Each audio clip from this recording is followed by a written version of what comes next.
इस साल मॉनसून के जल्दी आने से भले ही आपको गर्मी से राहत महसूस हुई हो, लेकिन किसानों को इस अनायास बारिश ने बड़ा नुकसान पहुंचाया है। प्याज की उपज घट गई, कई फसलें बर्बाद हुई और इसी तरह आम, केले, तरबूज, खरबूज की खेती को भी चोट पहुंची। बारिश समय से पहले ही नहीं आ गई, बल्कि वहां भी हो रही है जहां पहले सूखा पड़ा रहता था। मिसाल के तौर पर महाराष्ट्र के लातूर की ये तस्वीरें देखिए। अब ये सवाल उठने लगा है कि जिस हीटवेव की चेतावनी फरवरी मार्च में दी जा रही थी, वो प्रिडिक्शन क्या फेल हो गया और क्या हीटवेव का संकट टल गया है? नमस्कार, मेरा नाम है हृदय जोशी और आप देख रहे हैं इको एंड एनर्जी टॉक। मई का महीना अक्सर रिकॉर्ड तापमान का होता है। हीटवेव के थपेड़ों के बीच हमें इंतजार रहता है कि बरसात कब आए, जो अक्सर जून के मध्य में नसीब होती है। लेकिन अब बरसात की अनिश्चितता बढ़ती जा रही है। मिसाल के तौर पर मुंबई में मई के महीने में सर्वाधिक बारिश का 107 साल का रिकॉर्ड टूट गया। लेकिन बारिश से शहर में जो तबाही मची, उसके लिए म्युनिसिपल अथॉरिटीज की नाकामी और खराब शहरी विकास के मॉडल को भी अनदेखा नहीं किया जा सकता। फिर भी क्लाइमेट साइंटिस्ट मौसम की अनिश्चितता को लेकर चेतावनी तो देते ही रहे हैं। ये तो हम बहुत टाइम से, मतलब एटलीस्ट 10 साल से क्लाइमेट साइंटिस्ट कह ही रहे हैं। ये जो प्रिडिक्टेबिलिटी है कि मार्च और अप्रैल में स्प्रिंग होता है, उसके बाद गर्मी का टाइम आता है, मई जून बहुत गर्म महीने रहते हैं और उसके बाद बारिश आएगी। ये जो प्रिडिक्टेबिलिटी है सीजन्स का, वो चेंज हो गया है क्लाइमेट चेंज की वजह से। अब गर्मी ज़्यादा जल्दी आती है। बारिश का अगर आप देखें, इस साल मई में बारिश हो रही है दिल्ली में, एक हफ्ते पहले ही केरला और मुंबई में बारिश आ गई है। तो यही हमारे मॉडल्स भी बहुत साफ तरीके से हमें बताते हैं। मॉडल्स मतलब कि हम देखते हैं पहले कैसा था और अब कैसा है और फिर आगे कैसा होगा। मॉडल्स जो हैं, क्लाइमेट मॉडल्स, हमें बहुत क्लियरली बता रहे हैं कि ये जो हम अनसर्टेनिटी देख रहे हैं वो बढ़ता ही जाएगा। लेकिन क्या ये सोचना ठीक होगा कि मई में खूब बारिश हो गई तो हमें हीटवेव और उसके खतरों से राहत मिल गई, या बेमौसमी बारिश और हीटवेव का कोई छुपा रिश्ता है? जी हां, बेमौसमी बारिश और हीटवेव का छुपा रिश्ता। क्लाइमेट साइंटिस्ट कह रहे हैं कि यह सोचना गलत होगा कि बारिश ने हमें हीटवेव से राहत दिला दी है। आईआईटी दिल्ली के सेंटर फॉर एटमॉस्फेरिक साइंसेज विभाग में पढ़ा रहे प्रोफेसर कृष्ण अच्युतराव समझाते हैं कि जब भी तापमान वृद्धि होती है तो वातावरण में नमी बढ़ती है, क्योंकि गर्म हवा में वाटर वेपर को थामने की क्षमता ठंडी हवा के मुकाबले अधिक होती है। तब मिट्टी, पेड़ों और पौधों में जहां भी पानी होगा उसका वाष्पन जल्दी हो जाता है। इस कारण हरियाली पर असर पड़ता है, यानी पेड़ पौधे सूखने लगते हैं। लेकिन इसके साथ ही डॉक्टर अच्युतराव ये चेतावनी भी देते हैं कि अगर अधिक तापमान के साथ हवा में नमी अधिक होगी, नमी बढ़ेगी, तो पसीना उड़ नहीं पाएगा और पर्सपिरेशन के जरिए शरीर को ठंडा करने की प्राकृतिक रक्षा प्रणाली फेल हो सकती है। साइंस की भाषा में इसे वेट बल्ब टेम्परेचर का बढ़ना भी कहते हैं। इसका मतलब आपके शरीर का तापमान एक सीमा से अधिक कम नहीं हो पाएगा, जो सेहत के लिए बहुत घातक हो सकता है, मौत भी हो सकती है। ये अब मैं आपको थोड़ा सा ये वार्निंग जैसे कह रहा हूँ कि आप अभी के लिए खुश रहिए, ठंडा है, लेकिन आने वाले दिनों में जब गर्मी बढ़ता है आप थोड़ा सावधानी से रहिए, क्योंकि वो स्वेटिंग ज़्यादा हो जाएगा और आपके शरीर से हीट निकलना मुश्किल हो जाएगा। डॉक्टर अच्युतराव की बात को समझाने के लिए मैं बाहर आ गया हूं स्टूडियो से, और मई का महीना है, सवेरे के लगभग 8:15 बजे हैं और जो टेम्परेचर इस वक्त है वो 30 डिग्री से थोड़ा ज्यादा है यहाँ पर। अब जो मुझे गर्मी महसूस हो रही है, मेरा शरीर जो नैसर्गिक प्रक्रिया है उसके तहत पसीना निकालकर खुद को ठंडा कर रहा है, क्योंकि जब पसीना इवेपोरेट होता है तो बॉडी का कूलिंग रेट, जो बॉडी जो है ठंडा होना शुरू होती है। लेकिन अगर हम जुलाई के महीने में बात करें, जहां ह्यूमिडिटी इससे कहीं ज्यादा होगी, तो शरीर को खुद को ठंडा करने में मुश्किल होगी, क्योंकि रेट ऑफ इवेपोरेशन जो है वो कम हो जाता है ह्यूमिडिटी की वजह से, जिसकी ओर डॉक्टर अच्युतराव इशारा कर रहे थे। तो अक्सर जो नमी है वो जुलाई के महीने में ज्यादा होती है, लेकिन अगर बेमौसमी बरसात होने लगे तो मई के महीने में ही ह्यूमिडिटी का लेवल ऊपर जाएगा और रेट ऑफ कूलिंग जो है बॉडी का वो घट जाएगा। तो साफ तौर पर अब आप समझ सकते हैं कि हीट वेव अगर मई में चल रही है और ह्यूमिडिटी बढ़ रही है तो फिर हीट वेव का और बेमौसमी बारिश का क्या रिश्ता है।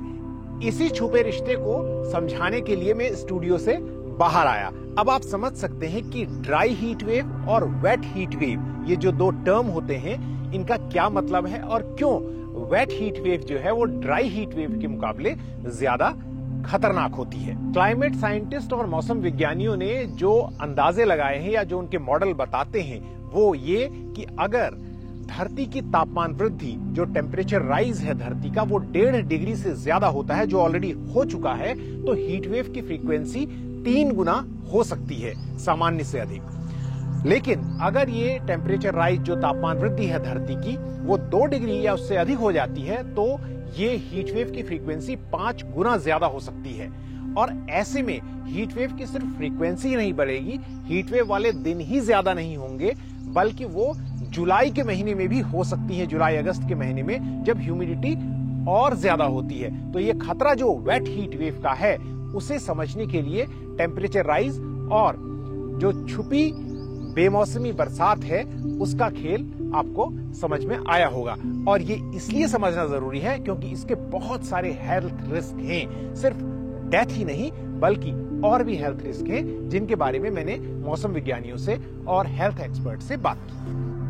असल में गर्मी हमारी सेहत पर कई तरह से चोट करती है और अगर शरीर खुद को ठंडा ही न कर पाए तो वाकई संकट गंभीर हो जाता है। कहने की जरूरत नहीं कि समाज के सबसे कमजोर वर्ग के लोगों, दिहाड़ी मजदूरों, फैक्ट्री वर्करों और महिलाओं के साथ बच्चों पर इसकी चोट सबसे अधिक है। हेल्थ एक्सपर्ट और MS स्वामीनाथन रिसर्च फाउंडेशन की अध्यक्ष doctor Soumya Swaminathan heat wave के दुष्प्रभावों पर हमारा ध्यान खींचती हैं।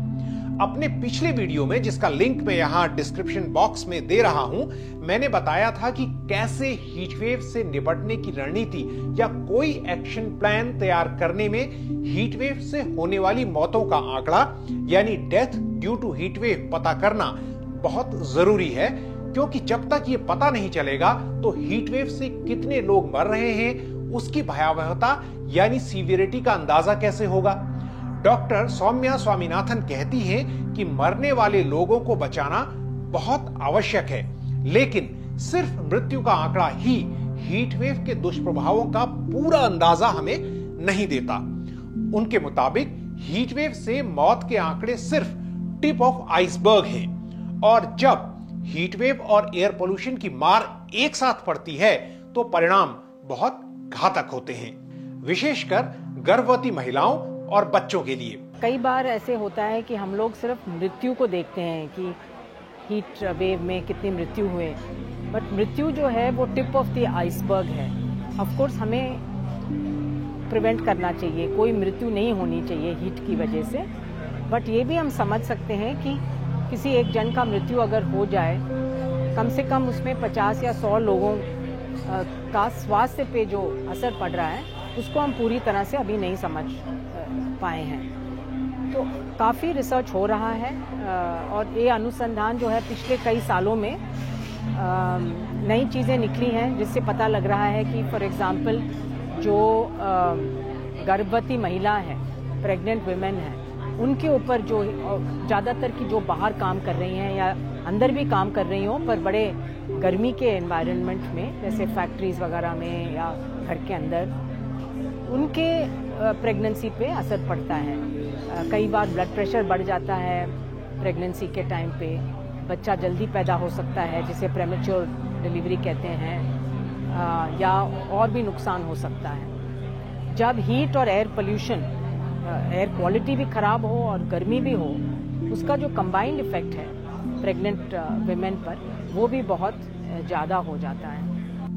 आगे बढ़ने से पहले एक बात, अगर ये वीडियो आपने यहां तक देखा तो वास्तव में आपकी रुचि गंभीर और सरोकारी विषयों में है।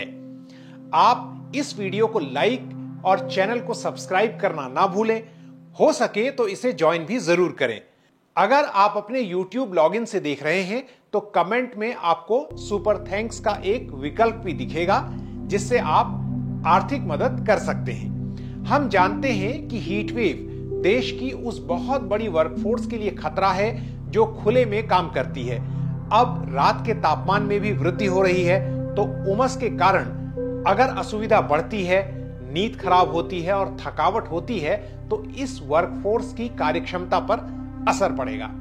इससे लोगों के स्वास्थ्य के साथ उनकी इकोनॉमी और पूरे देश की जीडीपी पर असर डालने वाला कुचक्र शुरू होता है। ऐसी रिसर्च हमारे पास अब उपलब्ध है। जैसे दिन में बहुत गर्मी में रह के घर आते हैं, रात का भी टेम्परेचर अगर ज़्यादा हो, घर के अंदर कूलिंग ना हो, एयर कंडीशनिंग ना हो, तो उससे जो असर पड़ता है हमारे हार्ट के ऊपर, ब्लड प्रेशर के ऊपर, मेंटल स्ट्रेस के ऊपर, ये सब जो है अब रिसर्च से बाहर निकल रहा है।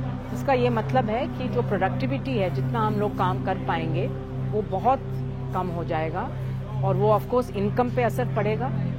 अपने इनकम के ऊपर जो आमदनी है वो कम होगी और at a national level economy पर भी असर पड़ेगा। कुछ ऐसे भी प्रेडिक्शन है कि 2030 तक 5% जीडीपी का हीट की वजह से हम खो जाएंगे भारत में।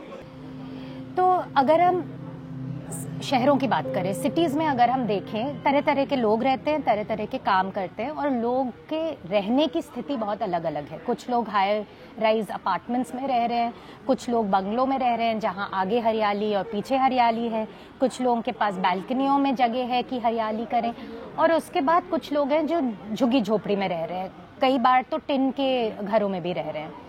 ये बहुत अलग अलग स्थितियां हैं और हमारे शहरों में ये सब एक साथ बहुत ही कॉन्सेंट्रेटेड वे में एक साथ आती हैं।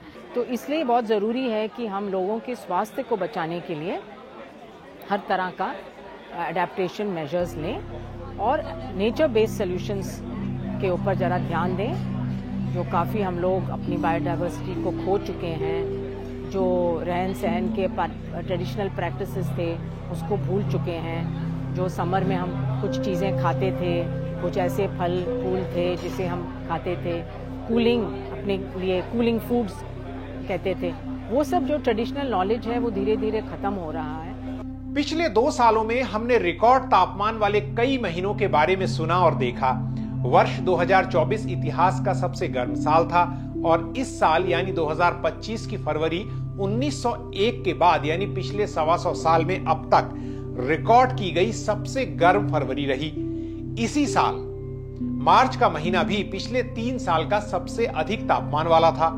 लेकिन अब बेमौसमी बारिश समस्या को नए सिरे से गंभीर बना रही है और कॉम्प्लेक्स बना रही है।